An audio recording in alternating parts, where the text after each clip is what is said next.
Les jours qui ont suivi ma sortie de l'hôpital ont été les plus difficiles de ma vie. Mon appartement, autrefois un cocon de bonheur, était devenu un lieu étranger, imprégné d'une absence insupportable. Je pouvais encore sentir son odeur sur l'oreiller, voir ses affaires qu'il n'avait même pas pris la peine de récupérer. Chaque coin de cet espace me rappelait qu'il était parti, et surtout, pourquoi il était parti. Au début, je sombrais. Je restais des heures allongée, incapable de trouver une raison de me lever. Mon téléphone devenait une obsession.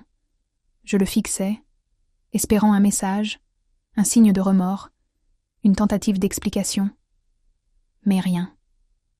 Lui et elle vivaient leur nouvelle histoire, tandis que moi, je n'étais plus qu'un fantôme errant dans une vie brisée. Un jour, par pur masochisme, j'ai cherché son nom sur les réseaux sociaux. C'est là que je suis tombée sur une photo d'eux. Ils souriaient à une réception, vêtus élégamment, entourés d'amis qui semblaient célébrer leur union. Mais ce n'était pas leur bonheur affiché qui m'a bouleversée. C'était un détail minuscule mais profondément cruel, la montre qu'il portait à son poignet, celle que je lui avais offerte. Un modèle unique, gravé à l'intérieur, avec une phrase que nous seuls comprenions. Cette montre, symbole de notre amour, était maintenant un accessoire dans sa nouvelle vie, aux côtés de celle qui m'avait trahi. Ce soir-là, quelque chose s'est brisé en moi. Plus de chagrin, plus de supplications silencieuses, juste une certitude. Il n'y aurait ni pardon, ni oubli. Mais je ne voulais pas agir sous le coup de l'émotion. Une vengeance précipitée est une vengeance ratée. Alors, j'ai commencé à observer, à écouter. J'ai découvert qu'il venait d'obtenir une promotion importante, qu'elle avait quitté son travail d'infirmière pour s'installer chez lui. Leur bonheur semblait parfait, trop parfait. Ils ne savaient pas encore que quelqu'un les observait dans l'ombre, patiemment. Je ne savais pas encore comment, mais une chose était certaine. Ils allaient payer. Pas avec des cris ni des larmes, mais avec le temps, l'intelligence et une précision chirurgicale. J'ai compris qu'une vengeance réussie ne se précipite pas. Elle se prépare, se peaufine, s'orchestre avec patience. Il ne s'agissait pas simplement de leur faire du mal, mais de leur faire ressentir ce que j'avais vécu. La trahison, la perte, l'abandon. J'ai commencé par reconstruire mon apparence. Physiquement affaibli par la maladie, je devais retrouver ma force. Jour après jour, je suis retournée à la salle de sport. J'ai pris soin de moi, modifié ma garde-robe. L'image qu'ils avaient laissée de moi, fragile, abattue, devait disparaître. Parallèlement, j'ai collecté des informations. Je connaissais ses habitudes, ses points faibles. Il était ambitieux, obsédé par sa réputation. Sa promotion récente était tout pour lui, une étape clé vers son rêve de devenir associé dans son cabinet. Quant à elle, elle s'était reconvertie dans le bénévolat médical et profitait de sa nouvelle vie dorée. J'ai commencé par une simple rencontre, orchestrée au hasard. Dans un café qu'il fréquentait, un matin où je savais qu'il serait seul. Quand il m'a vue, il a blêmi. Il s'attendait sûrement à trouver une femme détruite, mais j'étais rayonnante, confiante. J'ai simplement souri et commandé un café, ignorant son regard troublé. Ce n'était que le début. Bientôt, des rumeurs ont commencé à circuler dans son entreprise. Des documents confidentiels avaient fuité, des erreurs avaient été signalées dans ses dossiers. Rien de directement traçable jusqu'à moi, bien sûr, mais assez pour qu'il sente la pression monter. Puis ce fut son couple. J'avais découvert un ancien secret qu'il lui avait caché, une liaison passée qu'elle ignorait. Une amie commune a malencontreusement laissé échapper cette information lors d'une soirée. J'ai observé les fissures apparaître, lentement mais sûrement. La chute ne devait pas être brutale, juste assez lente pour qu'il ressente chaque instant du désespoir que j'avais vécu. J'étais en contrôle, et cette fois, c'est moi qui dictais les règles du jeu. Il ne suffisait pas de lui faire perdre pied. Il fallait qu'il ressente, jour après jour, cette sensation d'insécurité, ce doute insidieux qui ronge, qui transforme chaque certitude en menace latente. Son travail fut ma première cible sérieuse. Les rumeurs avaient semé le trouble, mais il fallait un coup plus décisif.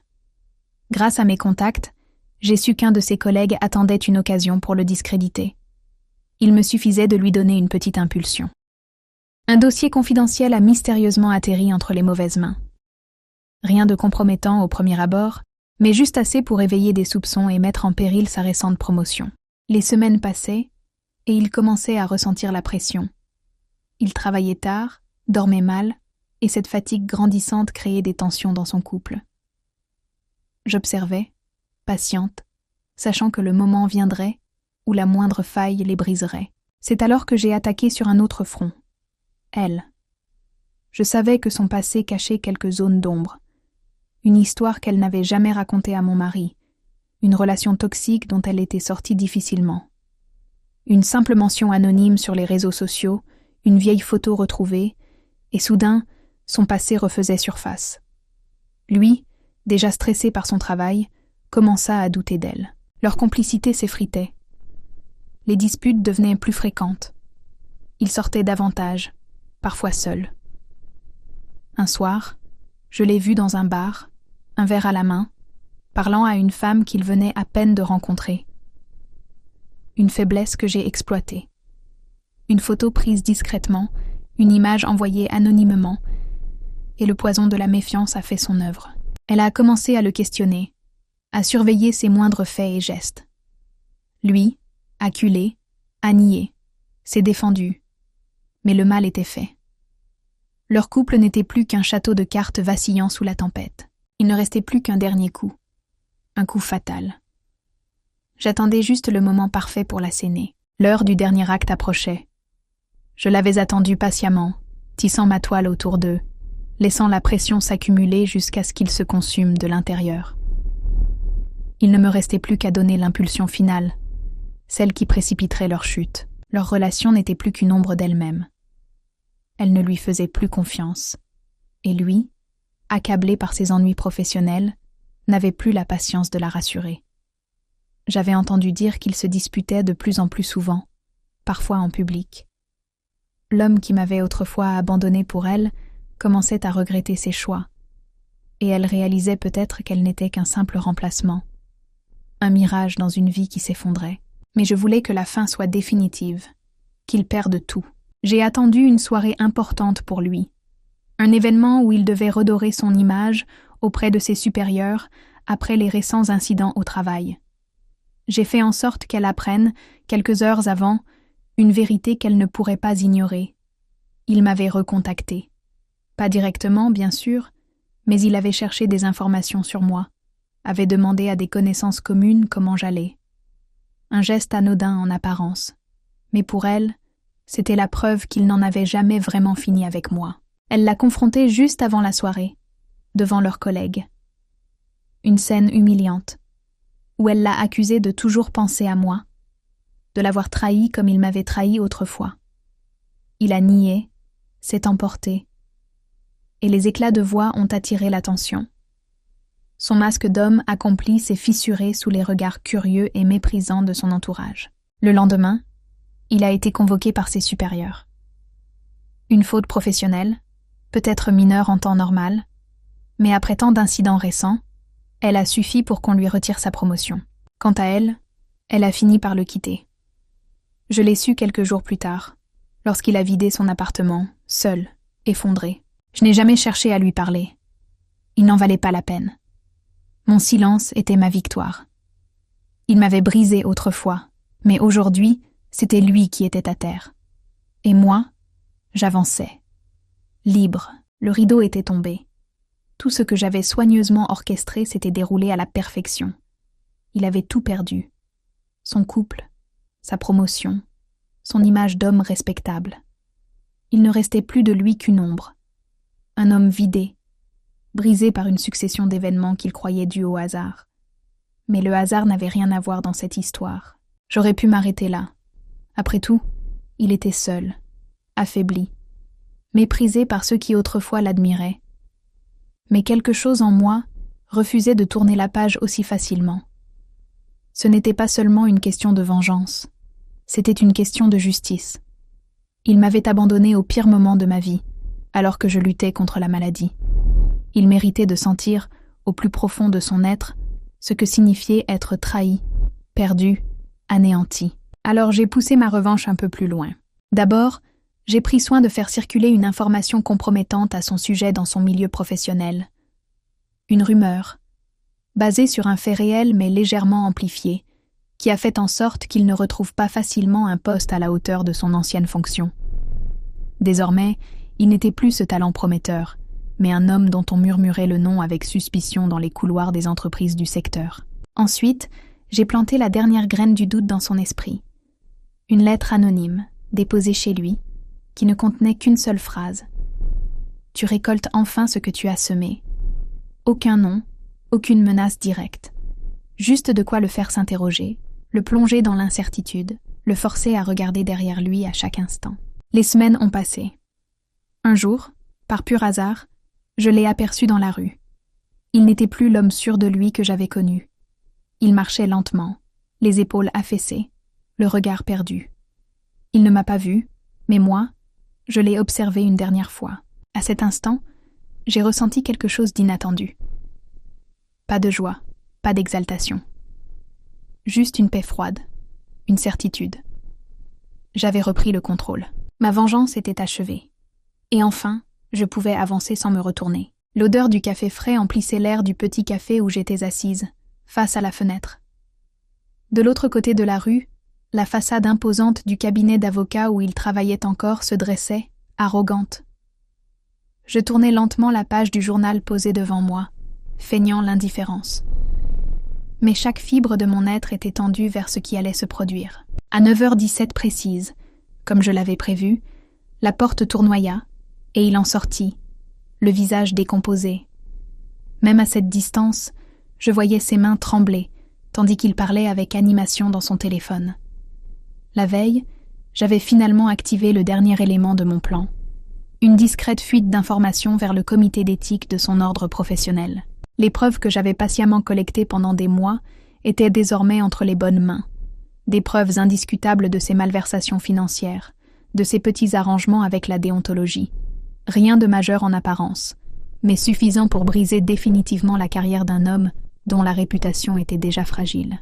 Mon téléphone vibra. Un message de ma contact dans l'entreprise. Réunion d'urgence du conseil. Suspension immédiate. Désolé, c'était plus brutal que prévu. Je souris en imaginant la scène. Lui, l'avocat brillant, obligé de vider son bureau sous les regards mi-curieux, mi-méprisants de ses collègues. Je levai mon verre de jus d'orange dans un toast silencieux. La première partie de ma vengeance était accomplie, mais ce n'était que le début. À 11h30, comme je l'avais anticipé, il apparut sur le perron du bâtiment, une boîte en carton entre les bras. Son costume Armani, habituellement impeccable, était froissé. Il regarda autour de lui d'un air hagard, avant de se diriger vers un taxi. Je savais où il allait, chez elle, sa dernière planche de salut. Ce qu'il ignorait, c'est que j'avais pris soin d'envoyer à sa chère étendre un petit cadeau ce matin même. Une photo anonyme, soigneusement choisie. Lui, il y a 3 semaines, en train de dîner intimement avec une jeune stagiaire de son cabinet. Rien de vraiment compromettant, mais suffisamment suggestif pour semer le doute. Je les imaginais, dans leur appartement trop grand pour eux maintenant. Les cris, les larmes, les accusations, peut-être même des objets volant en éclats. Mon téléphone vibra à nouveau. C'était elle. Un message rageur. « Tu es contente maintenant. Tu as tout détruit. » Je rangeai mon téléphone sans répondre. Elle se trompait. Je n'avais rien détruit du tout. Je n'avais fait que leur montrer la vérité. Le printemps suivant, je marchais dans le jardin du Luxembourg, profitant des premiers rayons de soleil. 1 an s'était écoulé depuis leur chute. 1 an de reconstruction, pour eux comme pour moi. Je les avais suivis de loin, bien sûr. Lui avait quitté Paris pour Lyon, où il tentait de relancer sa carrière dans un petit cabinet sans prestige. Elle était retournée vivre chez ses parents en province, son rêve de vie bourgeoise réduit en cendres. Moi, j'avais changé. La femme brisée de l'hôpital n'existait plus. J'avais voyagé, repris mes études, lancé ma propre entreprise. Chaque étape de ma renaissance avait été une petite victoire sur le passé. Ce matin-là, alors que je m'asseyais sur un banc pour lire, je levai les yeux par hasard. Et je le vis. Il était là, à quelques mètres, poussant une poussette. Son visage portait les marques de cette année difficile, des rides précoces, des cheveux grisonnants. Mais ce qui me frappa le plus, ce fut son regard. Vide, résigné. La femme à ses côtés n'était pas elle. Une nouvelle conquête, déjà enceinte, l'air aussi épuisé que lui. Ils formaient un couple ordinaire, presque pathétique dans leur normalité forcée. Notre regard se croisa une fraction de seconde. Une étincelle de reconnaissance, puis aussitôt, il détourna les yeux, pressant le pas. Il m'avait reconnu, mais n'osait affronter ce souvenir. Je restai immobile, observant leur silhouette s'éloigner. Aucune haine ne me vint, aucune pitié non plus. Juste une étrange sensation de plénitude. Dans ma poche, mon téléphone vibra. C'était mon associé, enthousiaste. Le contrat est signé, on a gagné l'appel d'offres. Je souris en répondant, puis levai de nouveau les yeux vers le ciel bleu. Quelque part au-dessus de nous, un oiseau s'envolait vers de nouveaux horizons. Je n'avais pas besoin de regarder derrière moi pour savoir que j'avais gagné. Ma victoire se mesurait à chaque matin, où je me réveillais libre, à chaque rire qui venait naturellement, à chaque projet qui me passionnait. Contrairement à lui, je n'avais pas fui, j'avais grandi. L'amour est une promesse. L'amour est un souvenir.